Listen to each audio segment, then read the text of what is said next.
Hello peoples and welcome to part 2 of NovelAI Dungeon. Today we are going to continue our story that we are creating with both AI Dungeon and NovelAI that we started last time. If you did not see part 1, this is going to be very confusing for you because I am not going back over it. So be sure you check out part 1 first, and if you enjoy that, you should definitely check out this part because I'm sure equally stupid stuff is about to happen. When we last left off, we had awoken to find ourselves standing on the deck of a strange ship. It is round and covered in a metal shell. Around you there are hundreds of other men and women all standing motionless. Well, if that ain't one of the creepiest things I've ever heard, then I don't know what is. It's almost as creepy as the giant caricature monster that put us in this situation in the first place. The entire crew appears to be asleep, but you hear snoring coming from some of them. Oh, so they're just all sleeping standing up. That's way less creepy. Thanks for clarifying. It's far too quiet for you to even feel the movement of the ship's sails, let alone hear the sounds of its engines. So let me get this straight. It's too quiet for me to hear the engines. Okay, yeah, that logic checks out. Sure. I'm kind of just going with the flow with this one. I'm not trying to like bully it into saying anything in particular. I'm just attempting to keep up with it at this point. But you can see the sun is rising. The sky is a beautiful cobalt blue and the horizon is a brilliant orange. The clouds overhead seem to glow in the morning light. I think NovelAI is trying to one-up AI Dungeon with the fancy words right now. I think that's what's happening. It's used brilliant and shining and cobalt. So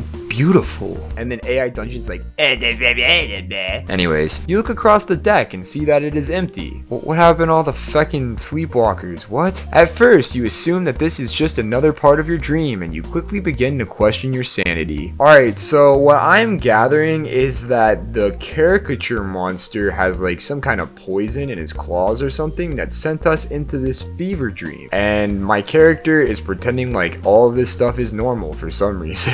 I really am creeped out by a lot of the things that the AI is saying at this point, but I'm just gonna go with it. I don't know. After all, you've been having these dreams ever since you arrived here. Arrived where? What? What are you talking about? Troglodyte Timmy, you are a confusing bastard. But then, as if to confirm your suspicions, you feel something cold and wet against your back. Oh no, what is that? AI Dungeon's gonna have to tell us what that is. I'm kinda scared. You jerk forward only to find that you are standing on a long wooden plank. What?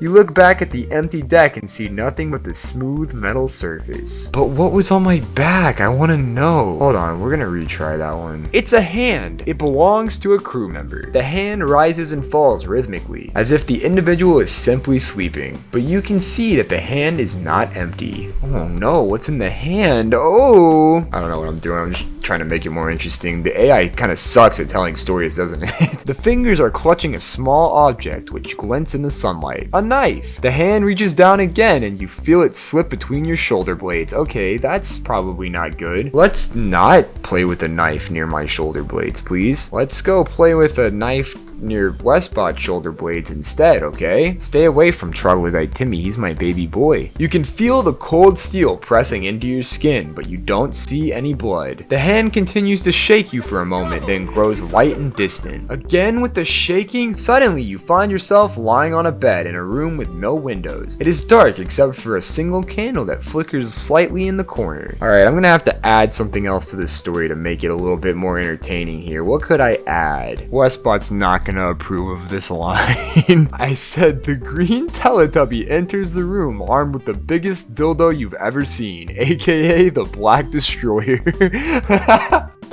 Whoa there, says the teddy bear. I'm sorry I startled you, but we're in a bit of trouble. That's how the Teletubby talks now. Get over it. Also, why did it call the Teletubby a teddy bear? I guess that's close enough. Sure, whatever. Let's see what AI Dungeon does with that. What do you mean, you wheeze? Well, says the teddy bear, we're being chased by some kind of gigantic monster. You sit up in bed and look around. You don't recognize the place you are in. It looks like a normal bedroom, but there is a strange musty smell about the whole thing. Probably just these nuts. Sorry, I said that. I don't have musty nuts. Please don't unsubscribe. How do you know all this, you ask the bear. Well, this is my room, he explains. The owner of this house told me that someone was chasing us, so I came to investigate. But when I got here, I found you unconscious on the floor. Why am I always unconscious? I don't understand. And why is neither AI acknowledging the Black Destroyer? That's the part that I'm really pissed off about. AI Dungeon continued the bear's sentence and said, the owner said you would be alright. I'm just worried about you since we're in this position. I want to know that this is my real body. What does that mean? What the fuck is happening right now? I don't know. This is so confusing. Why am I doing this? The one you saw before was an illusion. What one I saw before? When did I ever see you before? You haven't been a part of this story yet. You are confused. Yes, I am. Why did you think the bear had come from your dream? What do you mean, illusion? What is here isn't real? The bear lifts himself from the bed. Why was he in the bed with me? Okay. He is extremely tall and almost gigantic. His fur is jet black and his eyes are glowing green. No, idiot. His fur is supposed to be green. He's the green Teletubby, you dumb bitch. You can see the outline of the giant dildo where it rests inside of him. Oh my god. Now it's acknowledging it. Yay. I am scared to see what AI Dungeon does with that information. That went from 0 to 100 real quick. It was like describing his eyes and fur, and then it was like, oh yeah, by the way, the dildo's inside of him. I don't mean that in a bad way, he says. I'm just being realistic. Realistic? Yes, this is what happens when you have sex with a stuffed animal. The man who owns the house has given up. What does anyone having sex with a stuffed animal have to do with the guy owning the house giving up? I am thoroughly confused now. He likes to know what people are saying about him, and when he found out that it was all a lie, he decided to remain silent. I was an AI, although my body looks real. The AI is all over the place right now. It cannot like string thoughts together. His fur was black. There's a dildo inside of him. Don't have sex with stuffed animals. The man owning the house has given up. It's just spastic. Like, I don't know what to do. I guess nothing. I guess just copy and paste is all I do, right? My name is Chromehot. It means Shadow Knight in German. Break time. First, it's actually pronounced Chromehot. This word is actually very close to being actual German. The way German works is you can combine words to create new ones, generally for the purpose of describing something. And this could be two words, Chrom and Haut. Now, Chrom is likely a misspelling of the actual German word, Chrom which sounds the same, so it's fine, which means chrome, and Haut is the German word for skin. So this actually means chrome skin or chromium skin. You may as well have named yourself Virgin. Shadow Knight, you ask? Chromehot smiles and walks over to the bed. He grabs you by the shoulders and looks you in the eyes. Aw, jeez. Wait, before I put enter in this, does that actually mean Shadow Knight? You silly boy. I already explained that. No, it doesn't mean Shadow Knight. It means meek. You absolute buffoon. You fool. You incompetent, illiterate fuck. That says recent words, which means those are just recent searches. This guy's a dumbass, but let's just go with it, I guess. His hands are warm and soft. That's right.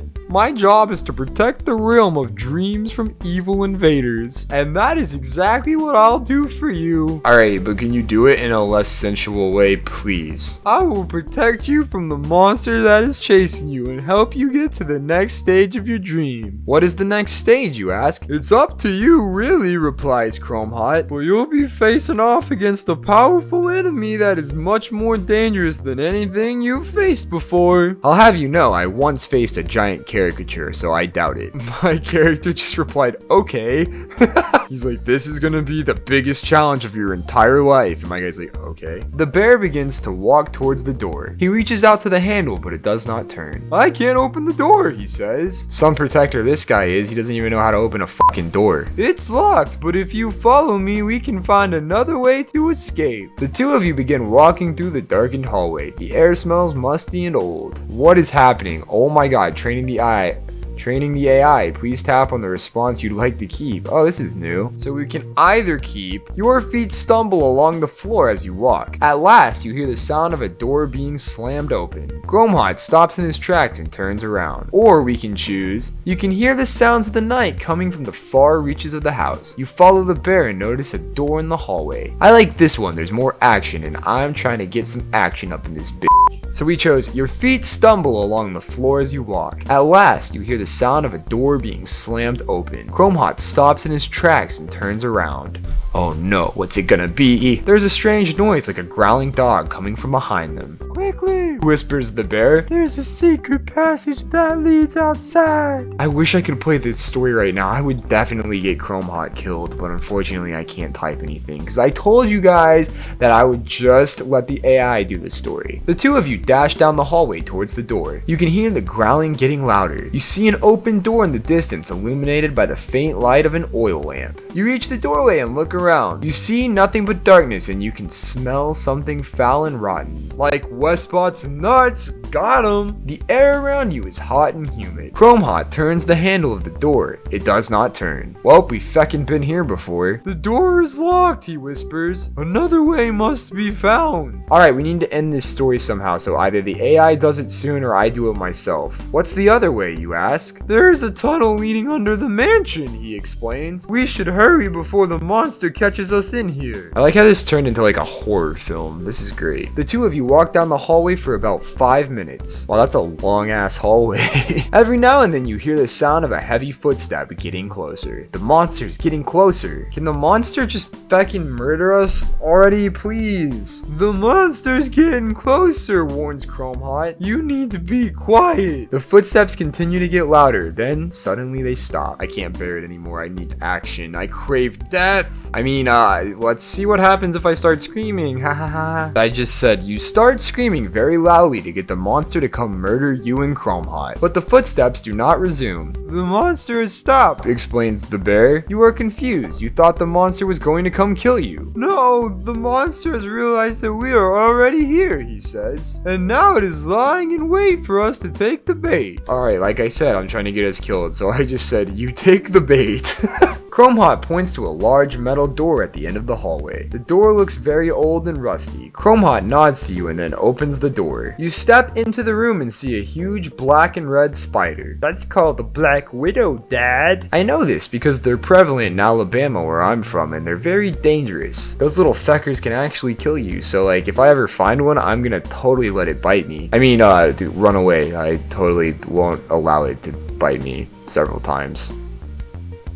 Anyways, the giant arachnid is sitting on a pile of bones, waiting. Oh no, you whisper. What is it? Whispers Chromehot. Probably the giant feckin' spider, you dumbass. The spider, you say? Yeah, it is the monster that I saw chasing me down the hallway. No, he says, shaking his head. That's just a normal house spider. That is not a normal house spider, you dumb bitch. That is a giant Black Widow. They're harmless. This one is an illusion. Why is everything an illusion? What the heck? An illusion, you ask, surprised of his words. Alright, I'm gonna teach this guy what happens when he assumes things. Hold up. I just said, suddenly the spider grabs Chromehot and rips him in half, killing him instantly. That's what you get for assuming, bitch. Ah, you scream. Run, shouts the bear and starts running down the hall. How? What? Just imagine like his legs are running down the hallway without the upper half of his body. Wait, where are you going, you shout? Probably away from the spider, buddy. The monster's lying in wait for us. There is only one way to escape him. You watch as Chromehot runs down the dark hallway and then turns right at the corner.